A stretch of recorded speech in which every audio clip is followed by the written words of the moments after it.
అధ్యాయం.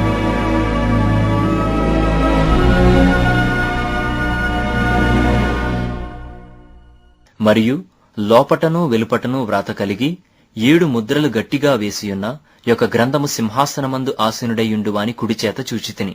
మరియు దాని ముద్రలు తీసి ఆ గ్రంథము విప్పుటకు యోగ్యుడైన వాడెవడని బలిష్ఠుడైన యొక్క దేవదూత బిగ్గరగా ప్రచురింపగా చూచితిని. అయితే పరలోకమందు గాని భూమి మీద గాని భూమి క్రింద గాని ఆ గ్రంథము విప్పుటకైనను చూచుటకైనను ఎవనికిని శక్తి లేకపోయెను.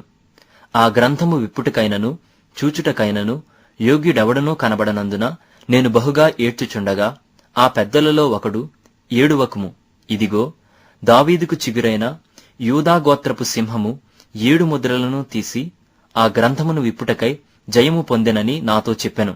మరియు సింహాసనమునకును ఆ 4 జీవులకును పెద్దలకును మధ్యను వధింపబడినట్లుండిన గొర్రెపిల్ల నిలిచియుండుట చూచితిని.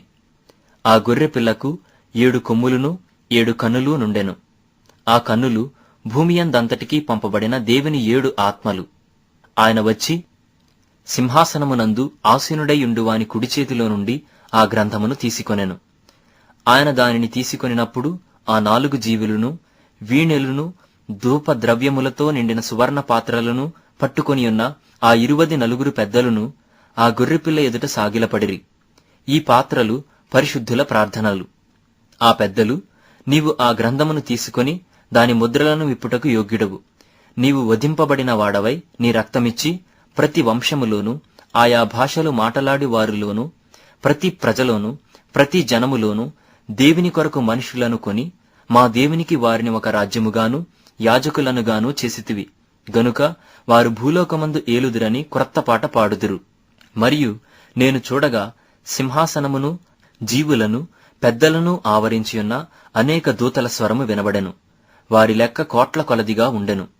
వారు వధింపబడిన గొర్రెపిల్ల శక్తియు ఐశ్వర్యమును జ్ఞానమును బలమును ఘనతయు మహిమయు స్తోత్రమును పొందనర్హుడని గొప్ప స్వరముతో చెప్పుచుండిరి.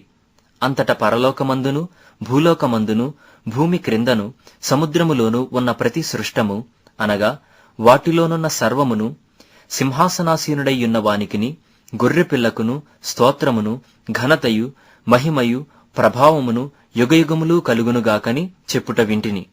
ఆ 4 జీవులు ఆమేనని చెప్పగా ఆ పెద్దలు సాగిలపడి నమస్కారము చేసిరి.